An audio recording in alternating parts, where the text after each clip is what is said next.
Uruguay, bienvenidos a La Máquina de Pensar. ¿Cómo están? Hoy martes arrancamos con otra conferencia, otra de las que teníamos guardadas, atesoradas. No siempre resulta fácil conseguirlas, créanme, hay un gran trabajo del flaco Germán buscando esos archivos de audio que no siempre están tan fáciles como uno pensaba. En este caso vamos a escuchar a un editor uruguayo hablando sobre la gran mutación de la industria editorial. Quizás sea interesante porque el libro está experimentando grandes cambios y obviamente esos cambios repercuten en Uruguay. Me refiero a una charla conferencia que dio Pablo Harari en el Centro Cultural de la Alianza Francesa en torno a la mutación que está ocurriendo en el libro y en la industria editorial. Escuchamos a Pablo Harari. Buenas noches, muchas gracias Monsieur Lalos por la invitación. No va a ser una conferencia, no es una conferencia, ni pensé, ni estoy capacitado como para hacer una conferencia. Quiere ser una charla, compartir con ustedes. La idea original cuando me plantearon de venir era un poco decir qué es una editorial, qué pasa con las editoriales, qué es lo que sucede y me pareció buena idea porque desde que empezamos con Trilce ya hace más de 25 años continuamos a tener que explicar qué es una editorial. Mucha gente confunde editorial con imprenta, con librería. Hasta el gobierno no comprende o la administración no sabe bien lo que es una editorial. Por ejemplo, nos cayó una inspección del Banco de Previsión Social, que no, como la DGI a nadie le gusta que le vengan a hacer inspecciones. Y era porque habían hecho números y veían de que pagábamos poco salario. Y claro, esto lo hacen con una máquina que la computadora busca cuánto pagan y por rubros, y nuestro rubro editorial está junto con el rubro imprenta, y en las imprentas hay operadores de máquina y hay técnicos que tienen salarios que están, que son elevados, y en las editoriales es trabajo de oficina en general. Entonces eso muestra un poco cómo el oficio de editor no es muy conocido, hay confusión.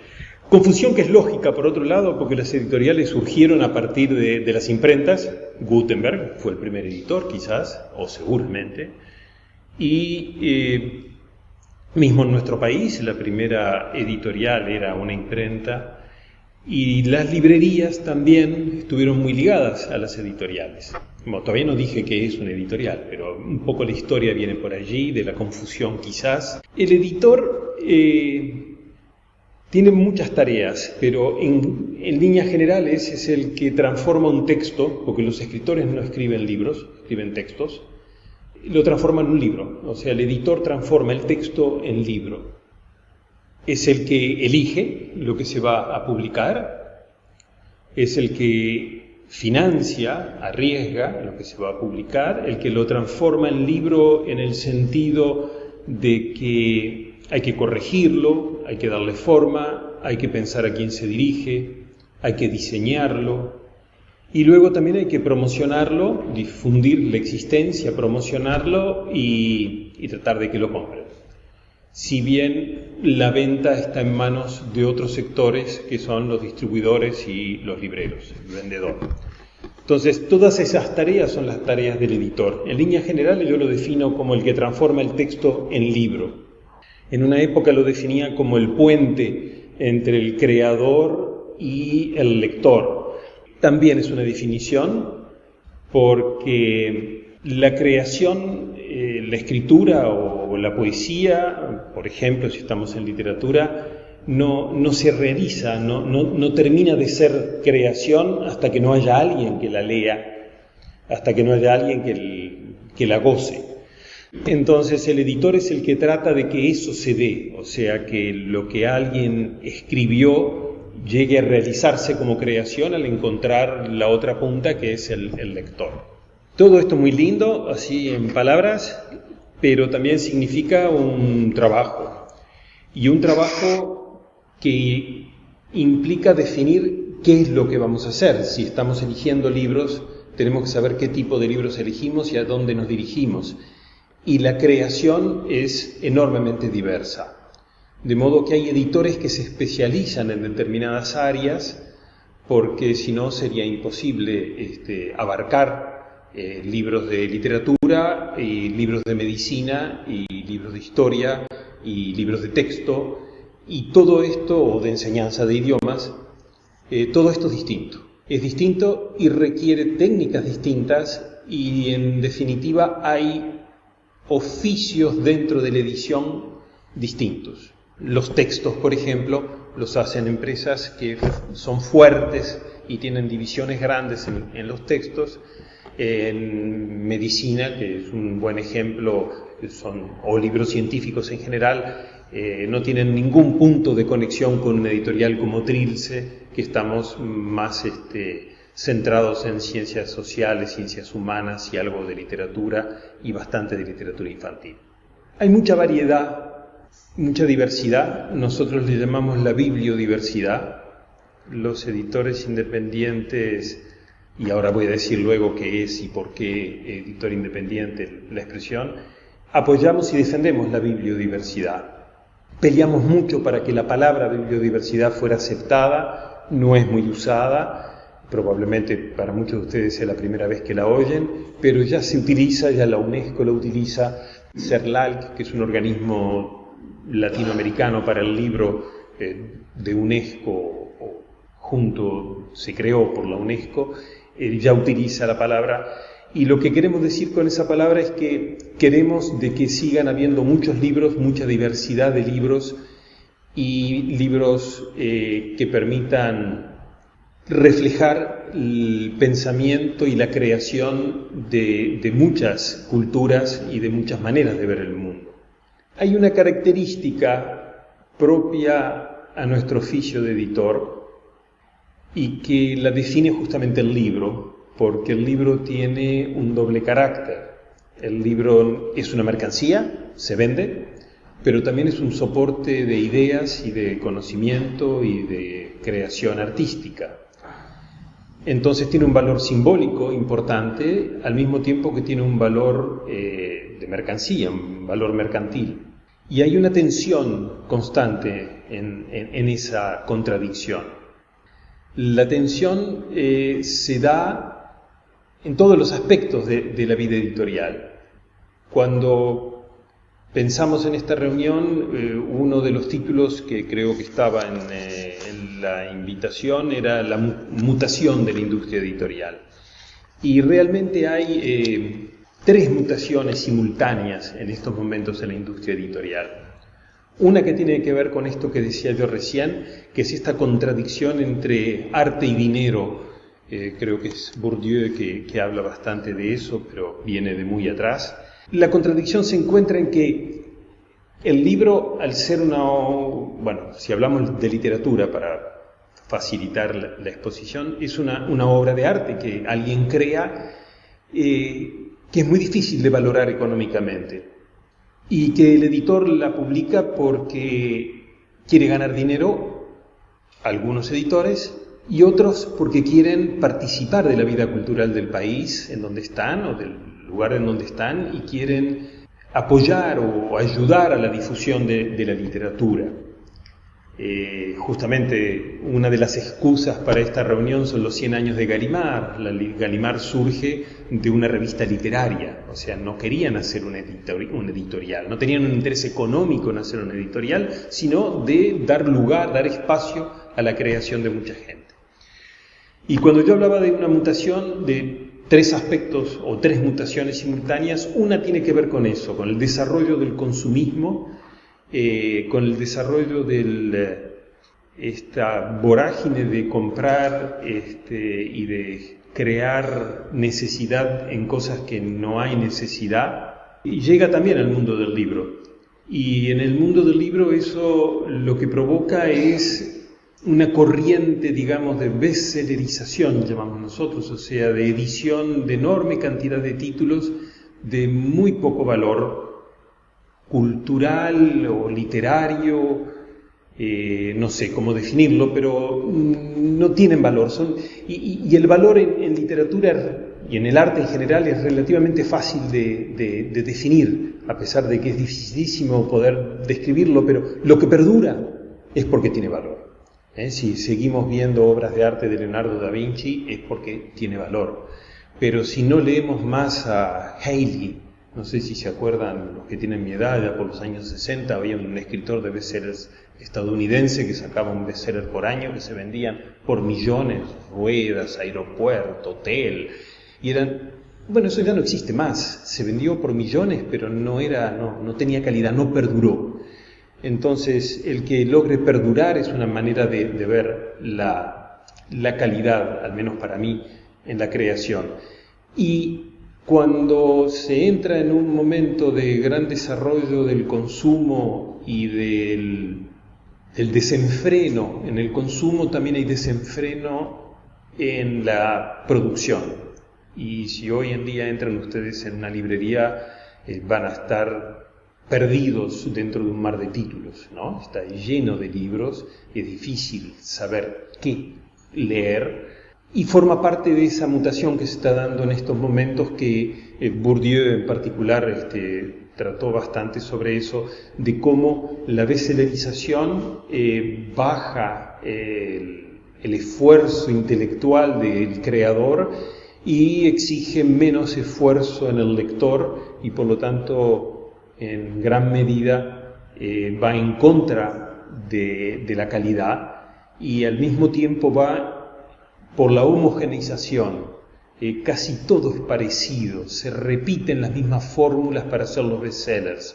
Hay fórmulas, tanto de sexo, tanto de aventura, tanto de misterio, tanto de terrorismo, tanto de etcétera, etcétera, y con eso fabrican. Y esa homogeneización va justo en contra de lo que nosotros llamamos bibliodiversidad.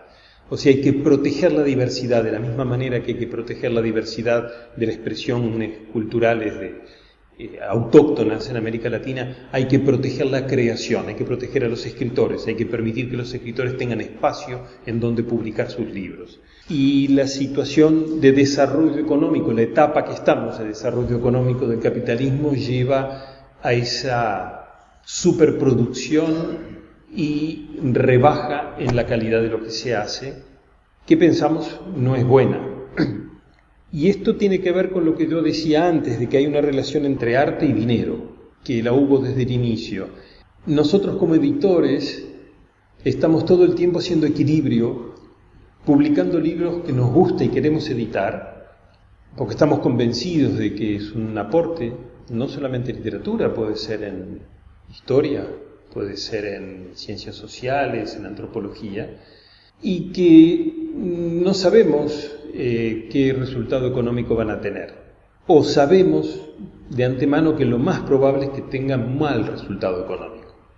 Y de todos modos lo hacemos porque editores como nosotros al menos estamos comprometidos con lo que hacemos, comprometidos con nuestro país, comprometidos con el desarrollo de la cultura, y queremos entonces publicarlos. Pero si los publicamos perdemos dinero, y entonces perdemos dinero.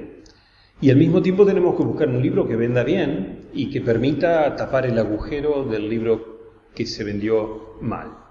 Y en ese equilibrio se mueven, esa es la tensión que decía Bourdieu, que se da todo el tiempo en determinado tipo de editores, como pueden ser los editores nacionales en Uruguay, no las multinacionales que se rigen por criterios de rentabilidad exclusivamente. Bueno, siempre hacen alguna deriva hacia el lado cultural, pero más que nada definen lo que hacen por razones económicas. Esa mutación, producto de la etapa que vivimos del desarrollo económico, también lleva a la concentración de las empresas editoriales. En Francia, en este momento, una sola empresa, un solo grupo, tiene el 30% de toda la torta editorial francesa, y el segundo grupo tiene 15%, o sea que entre los dos grupos tienen prácticamente la mitad de la edición en Francia. Y uno de ellos es español, que compró a un grupo francés. Y uno de los grupos más grandes del mundo, que está también en Uruguay, que es alemán, está en Estados Unidos, y no sé si compró a Warner Brothers o a Sony o a alguno de ellos, y hay concentraciones enormes porque la industria editorial en sí no es muy rentable. Entonces, juntan la industria editorial con el cine porque a partir de la industria editorial pueden hacer películas, guiones para películas, o pueden hacer cine, videos y otro tipo de diarios. De las grandes editoriales que están en nuestro país es un grupo multimedia, tiene periódicos, televisión, etc. Esta etapa del desarrollo económico generó una mutación en el mundo editorial que se dio en los años 80, 70, 80 de concentración. Hubo un libro que hizo mucho efecto, que fue publicado por un estadounidense, pero lo publicó primero en Francia, Schifrin, que se llama la edición sin editores. Y lo que él quería decir, que es un viejo editor en Estados Unidos, una editorial muy buena, quería decir que hoy en día los que definen qué es lo que se edita no son los editores, sino el sector comercial de la empresa editorial. O sea que se define con criterios comerciales y no con criterios editoriales.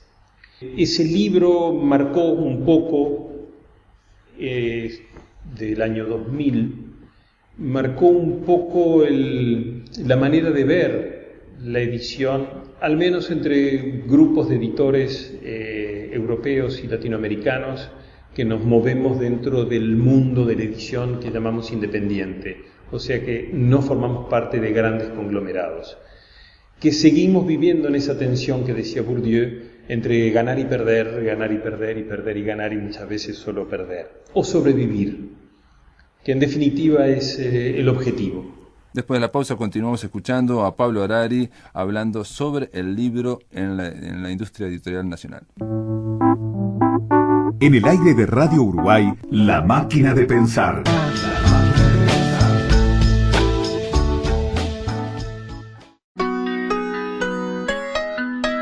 Para comunicarte con La Máquina, envía un SMS al 099-780066 o un correo electrónico a lamaquinadepensar@adinet.com.uy. Si querés volver a escuchar charlas, entrevistas o columnas, ingresa a piensamáquina.blogspot.com y bienvenido al corazón de las palabras.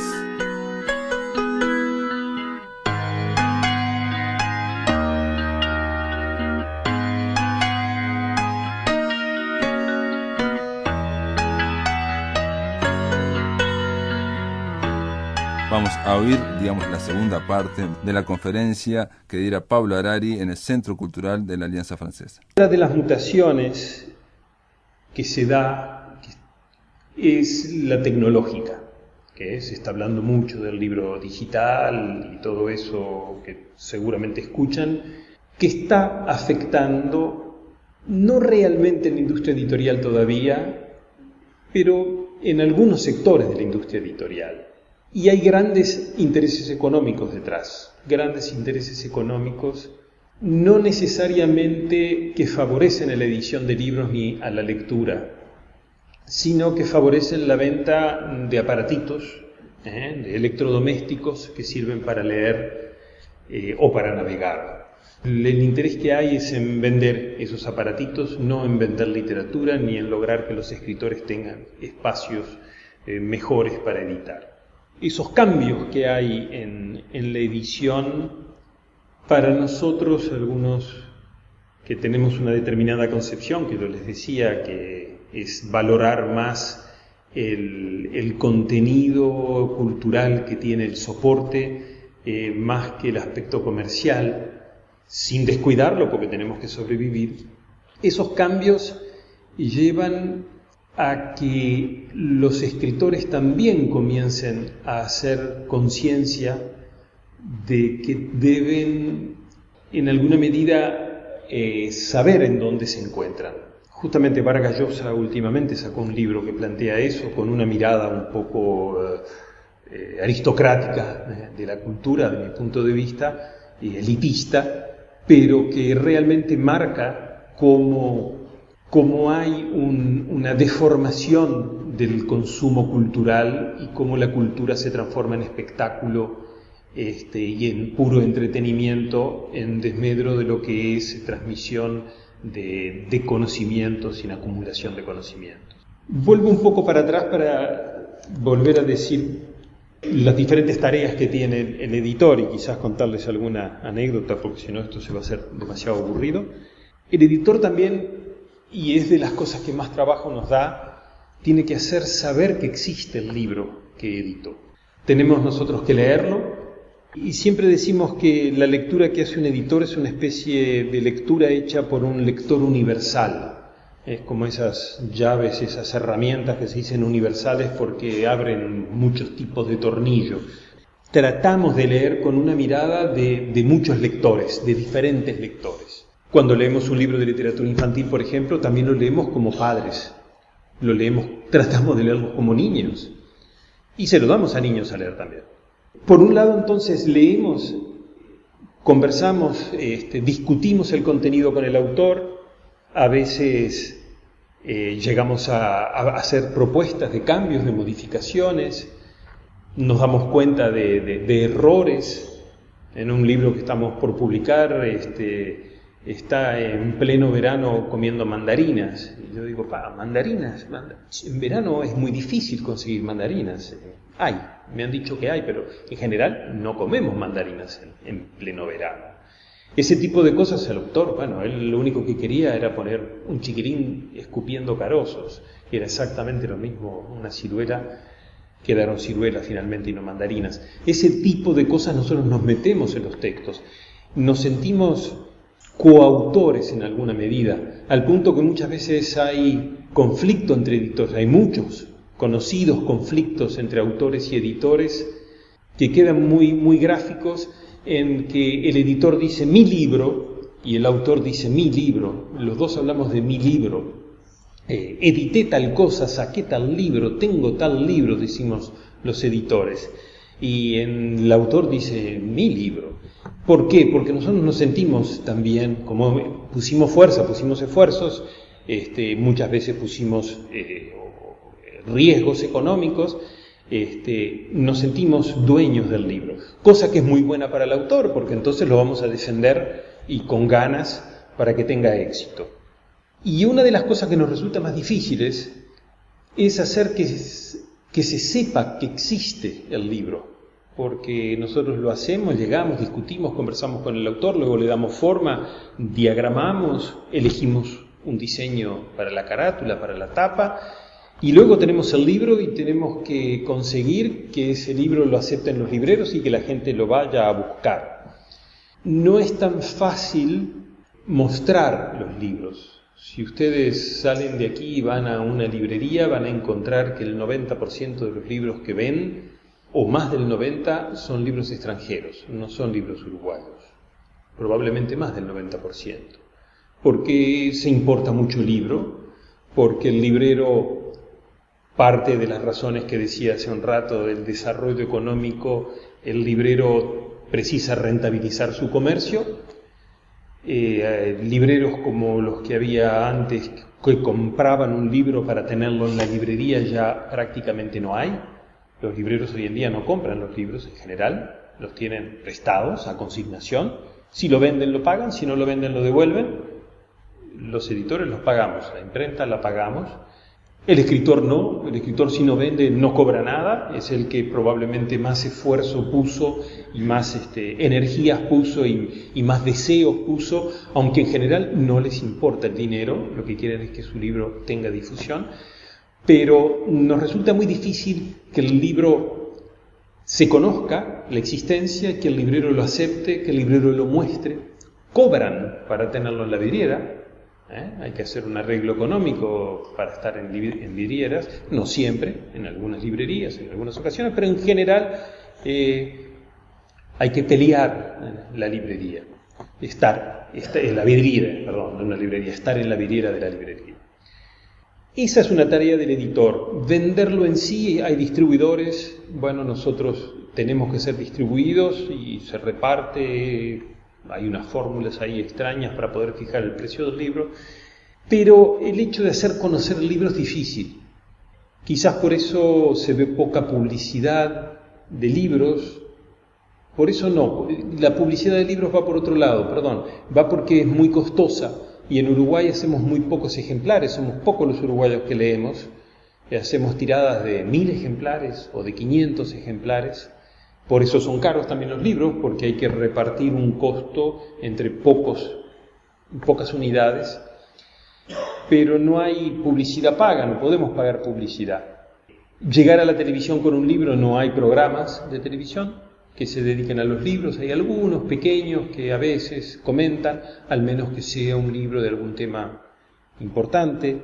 Tampoco estar en televisión garantiza nada. Una vez tuvimos la suerte de estar en el noticiero de las 8 de la noche, fue una anécdota muy interesante, se las cuento. Estábamos cenando en casa con 2 parejas de amigos y uno de ellos estaba muy tenso y ya después de tomar algunas copas dice, bueno, les voy a contar algo que me sucedió y que como mañana se va a hacer público, puedo hablarlo. Este amigo era director de un museo y le habían robado un cuadro del museo. Dice, estamos con Interpol y con la policía ya hace varios días porque robaron un cuadro del museo. Yo fui a hacer el inventario al sótano y en un determinado momento veo un Vlaminck que es una copia mala, lo saco y evidentemente era una copia y el original no estaba. Y es uno de los pocos cuadros valiosos del museo. Y bueno, estaba muy angustiado lógicamente porque el inventario anterior se había hecho como 8 meses atrás, entonces no sabían en qué momento habían robado el cuadro. Y yo le digo, pero yo tengo un manuscrito en la editorial que habla de que en tu museo se roba un cuadro. Y si no me equivoco es un Vlaminck. Dice, pero Vlaminck hay uno solo. Dice, no puede ser. Digo, sí, lo tenemos hace 3 meses en la editorial y lo vamos a publicar. Lo tenemos planificado para sacar hacia fin de año. Dice, pero me robaron ese cuadro.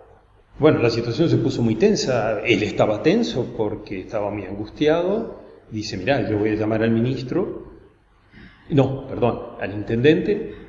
Era las 11:30 de la noche. Digo, pero ¿cómo? Y sí, yo tengo que llamarlo porque mañana hay que llamar o ahora hay que llamar al comisario de Interpol, porque no puede ser que vos tengas un manuscrito que hace 3 meses leíste donde dice que van a robar un cuadro y lo robaron. Bueno, ahí ya me empecé a asustar yo también, porque digo, ahora estoy yo metido en el asunto. Fuimos a las 11:30 de la noche y le pedí a mi amigo que esperara afuera. Bueno, fui a la editorial, agarré el manuscrito, bajé, subimos al auto y mi amigo empieza a pasar las páginas y se pone pálido y se pone muy mal y dice, oíme, acá dice que el número de inventario es el 798 y el Vlaminck es el 798. La cuestión es que yo tenía un manuscrito en donde se relataba cómo habían sustituido un cuadro en el museo y efectivamente lo habían robado. Entonces volvimos a casa y sí, ya había llamado al intendente y habían llamado a la policía a la medianoche y yo le dije, bueno, oíme, yo te lo doy porque somos amigos, pero yo tengo que llamar al autor porque el autor me lo dio en confianza a mí para publicarlo y ahora, yo qué sé, una de esas es el ladrón o una de esas alguien lo leyó y se le ocurrió la idea o no lo sé, pero yo no puedo pasar esto a la policía sin informarlo. Y allí fui a decirle, mirá, sucedió tal cosa y anoche y eso está en la policía. Y se puso a reír y me dice, oíme, si alguien va a robar un cuadro en el Museo Blanes, solamente puede robar el Vlaminck, es el único cuadro de valor. Digo, pero el robo y el número del inventario está en tu manuscrito. Yo llamé por teléfono al Blanes hace 2 meses o 6 meses y les pregunté cuál era el número de inventario del Vlaminck y un señor me atendió y me lo dio. Y claro, yo lo puse, y después fui con mi compañera y fuimos al museo, hicimos como que lo robábamos, nos pusimos, bichamos, dijimos, te lo podemos sacar, bueno, y en ese momento entonces desplegaríamos, y bueno, y él actuó un poco lo que había hecho para escribir el libro. La cuestión es que al otro día me llama la policía, me llama Interpol, y me dice, mire, queremos tener más datos del autor, Carlos Regerman, arquitecto, escritor, director de teatro, periodista, escribe, tiene un programa en televisión ahora. Y yo le digo, mire, es una persona de bien, el manuscrito yo lo tengo desde tal fecha y ahí está todo. Dice, no se preocupe. A mí no me daba mucha gracia hablar con este señor por teléfono. Dice, no se preocupe, no lo vamos a convocar, no lo vamos a molestar. Digo, bueno, está bien, eso me deja tranquilo. Claro, a las 6:30, 7, en aquel momento teníamos una sola línea telefónica, estaba el teléfono llamando a todo el mundo porque había salido ya en el diario que habían robado el Vlaminck y se había filtrado de que había un libro que hablaba del robo, que todavía no había sido editado. Y bueno, a las 8 de la noche, efectivamente, quisiera antes de las 8 de la noche, llama Traverso, que ya tenía, y me dice, Pablo, supe tal cosa, a las 8 estamos con las cámaras allí. Cuelga Traverso y llama a Never Araujo, algunos de ustedes sabrán quién es. Pablo, tenemos que hacerte una nota. Digo, mirá, llamó Traverso, lo siento mucho. Se enojó mucho conmigo, nunca me quiso mucho tampoco, yo lo quise a él, pero bueno, ahí, desde ese momento no me habló nunca más. La cuestión es que tuvimos los noticieros de las 8 de la noche, primera página, va a salir el libro con el robo del Vlaminck del Museo Blanes. Nunca sacamos un libro tan rápido, creo que en 4 días trabajamos día y noche corrigiéndolo, y claro, dijimos, no podemos dejar de sacar el libro ahora, digo, tenemos que sacarlo ahora, un policial, el robo del Cerro Wharton. Y sacamos el libro, no vendimos nada. Haber salido en televisión no significó nada, vendimos ejemplares, pero no, el hecho de estar en el noticiero de las 8 de la noche no garantizaba nada. Lo comprobamos. Claro, mi amigo se enojó conmigo, ahora solucionamos el problema, porque se quedó bien claro la tensión que dice Bourdieu entre arte y dinero. Él estaba sufriendo mucho que le habían robado un cuadro y yo estaba muy contento que iba a tener un libro que se iba a vender mucho. Bueno, terminó todo muy bien. La policía, cuando me llamó, ya sabía que el cuadro estaba en Londres, y que no sé si era Sotheby's o otra gran subastador, lo había retenido, metieron preso al falsificador y ladrón y todo terminó bien. Pero les decía porque empezaba yo diciéndoles que nos resulta muy difícil hacer saber que existe un libro. En ese caso fue facilísimo, se enteró todo el Uruguay, de esto ya hace muchos años, pero fue en el 95, pero eso tampoco garantiza de que la gente quiera leer ese libro. Entonces nosotros tenemos que también generar el interés en la lectura. Y el interés en la lectura se genera cuando son niños, cuando son chiquitos, cuando ven que en su casa hay libros, cuando sus padres leen, cuando las maestras les hacen leer y les recomiendan libros. Y bueno, quizás por eso, o eso es uno de los elementos que nos lleva a hacer libros para niños ahora. Estamos haciendo, no muchos, porque hay que trabajar mucho, pero este año estamos sacando 3 o 4 nuevos niños. Sacamos entre 30 y 40 libros al año, y este año creo que estamos sacando 3 o 4 libros para niños nuevos. El año pasado sacamos 3 también. Cada libro para niños hay que trabajarlo mucho, hay que ser muy cuidadoso, no se puede pasar una errata, porque queremos que lean, pero no queremos que aprendan a leer cosas malas, mal escritas o con faltas. Y también hay que hacer muchas promociones, da bastante trabajo. La situación en general, esas mutaciones que les decía, bueno, la última es la tecnológica. Esa mutación tecnológica va de la mano de cambios de hábito de lectura. Hay cambios, se están dando cambios en la manera de leer. Nosotros editores tenemos que defender el contenido, defender los libros, defender a los autores, defender la creación. Si hay que buscar diferentes soportes, diferentes formas en que se presenten, bueno, se hará. Yo pienso que el libro en soporte papel todavía tiene muchos años por delante. Es Umberto Eco que lo dice de una manera muy gráfica. Dice, hay 3 inventos que desde que se inventaron prácticamente no cambiaron. Dice la tijera. No sé si él dice cuándo se inventó, pero probablemente ya los babilonios o antes usaran tijeras. Dice, existen muy pocas modificaciones. Dice, la bicicleta, desde que se inventó, por más sofisticaciones que existan, bicicletas de carrera son siempre 2 ruedas y un pedal. Y el libro, desde que existe como libro, no como pergaminos, etcétera, desde que tiene una encuadernación, prácticamente no cambió y subsiste desde hace centenares de años.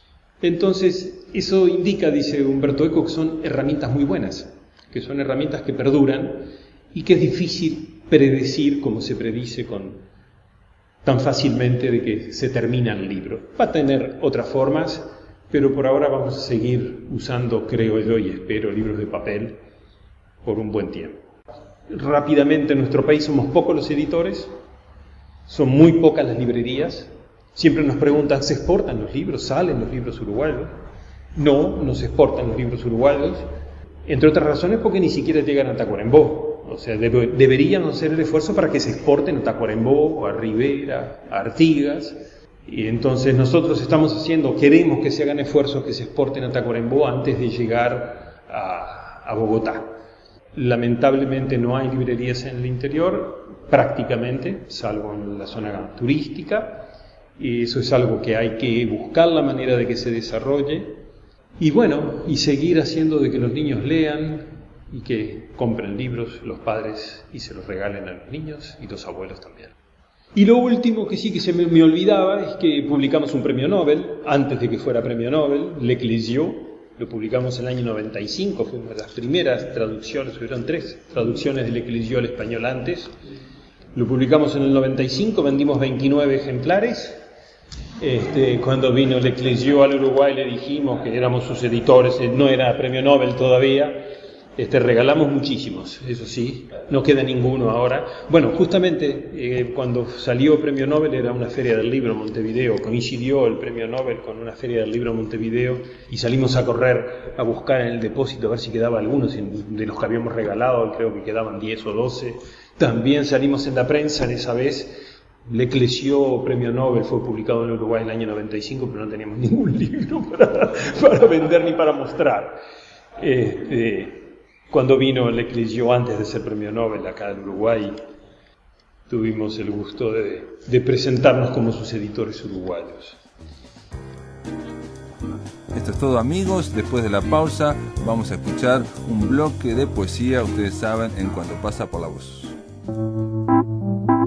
En el aire de Radio Uruguay, La Máquina de Pensar.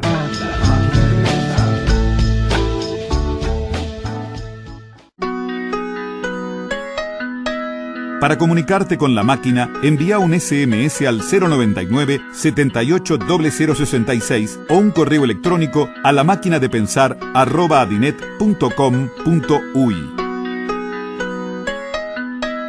Si querés volver a escuchar charlas, entrevistas o columnas, ingresa a piensamáquina.blogspot.com y bienvenido al corazón de las palabras.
Friday night, but I am so late.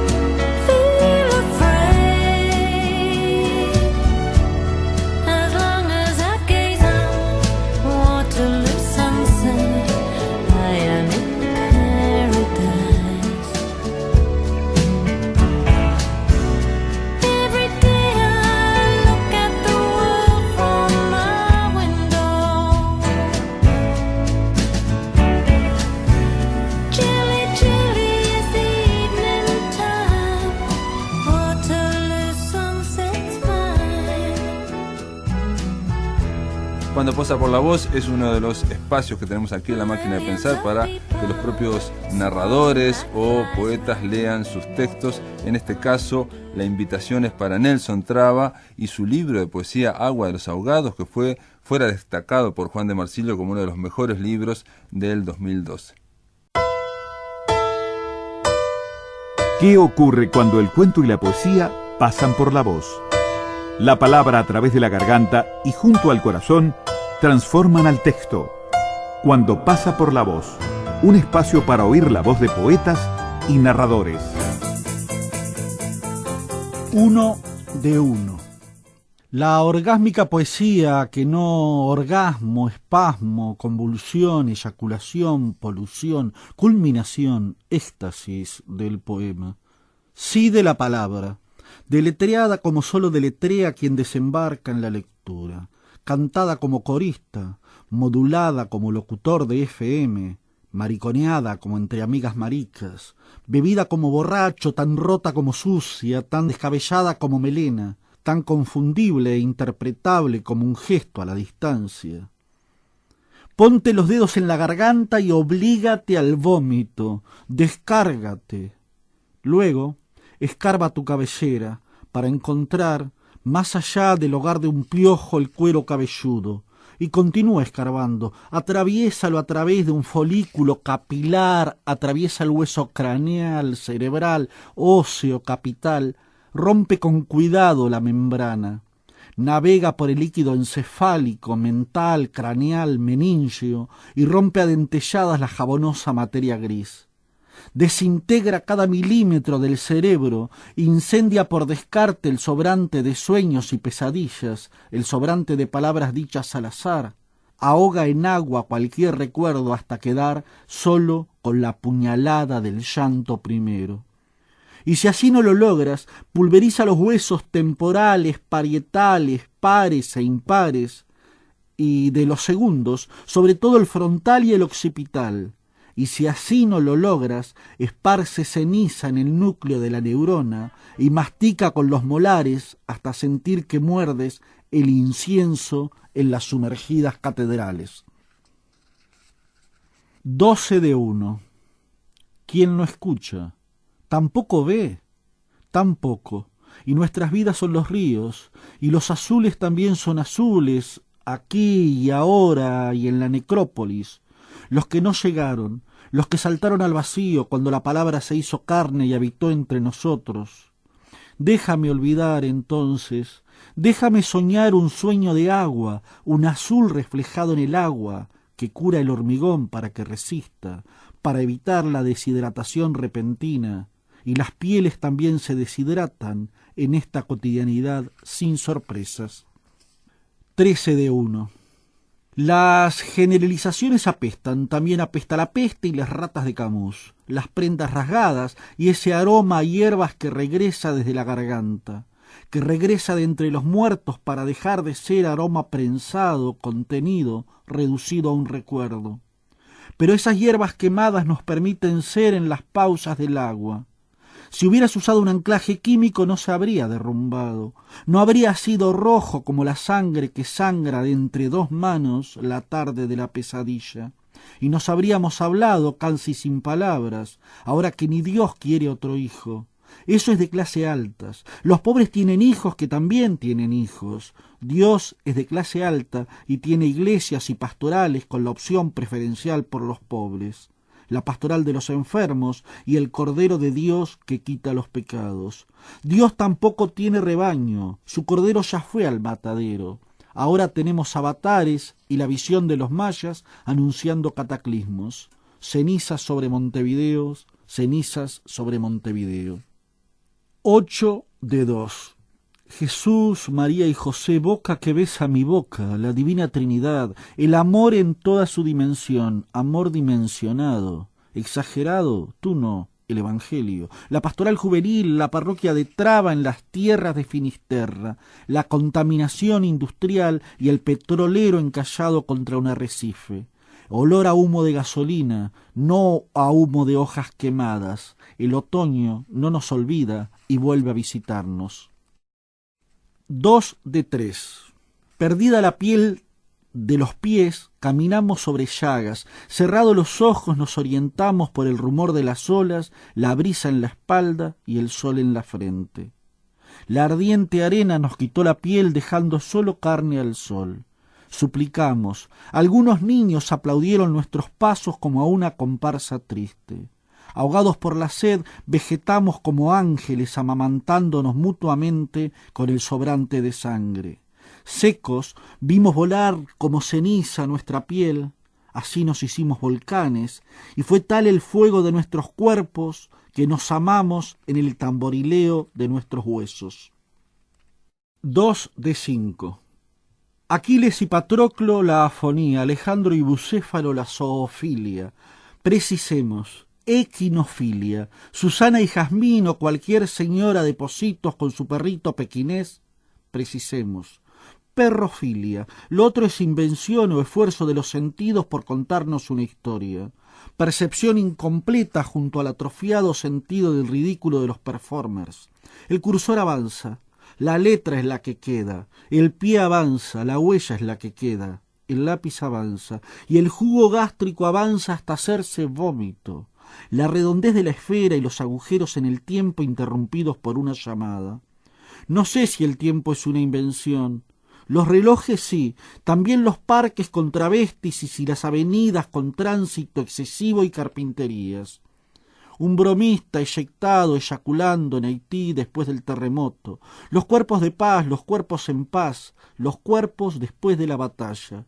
Aquiles y Patroclo, Alejandro y Hefestion, la sorpresa de despertarse adolescente, adoleciendo, de adolecer la adolescencia, adolecimos de adolecer en el mismo laberinto o en el agujero que espera ser aljibe, en la chacra de los macachines, en el ir y venir de la casa, la escuela militar castrense, Fidel y el Che, cara pintada para otro carnaval, abandonado en el abandono de la selva boliviana. 1 de 6. Ven, vamos a propinarle vino a nuestro padre, cito el libro, nos acostaremos con él y así engendraremos descendencia. Como si el incesto con la madre, cito a una muerta, no hubiera sido para él sino una manera de engendrar una hermana. Subvirtiendo, de subvertir el orden en la cama, el orden de las tareas, esas también, entre las sábanas, el orden del amamantamiento de las mamas, el orden de los labios en los pezones, subvertir, trastornar, perturbar, alterar, aturdir, conmover, estorbar, molestar, turbar. ¿Qué incesto cometiste, Jorge Luis Borges, para lograr la oscuridad de Edipo? 8 de 6. Elegíaco, según Jorge Ariel Medrazo, lastimero, tierno, plañidero, quejumbroso, lastimoso, lloroso, triste, melancólico, Allen Greenberg preguntó: ¿Y tú, García Lorca, qué hacías allí abajo al pie de las sandías, revolviendo, agrego, el cajón de teológicas manzanas? No en la gran manzana, porque los ataúdes se llevarán a los que no trabajan. Pero tu aullido, Allen, viajó sentado en la fila 15 leyendo las 8 acepciones para puto, sin sinónimos, usadas por Federico. Faires de Norteamérica, pájaros de La Habana, jotos de México, zarazas de Cádiz, apios de Sevilla, cancos de Madrid, flores de Alicante, adelaidas de Portugal. Tu aullido, Allen Ginsberg, también guió los 2 aviones hasta el Centro Mundial del Comercio. Y te cito, sin saber si aún respiras, un perdido batallón de platónicos conversadores que saltaron sobre los portillos de las escaleras de incendio desde los Alféizar, desde el Empire State, desde la Luna. Y te cito, adorando tu profética voz de loco y tu altar de pijas alucinógenas. Y te veo observando a Walt Whitman o al célebre asesinado lanzar esas miradas a los muchachitos de los comestibles.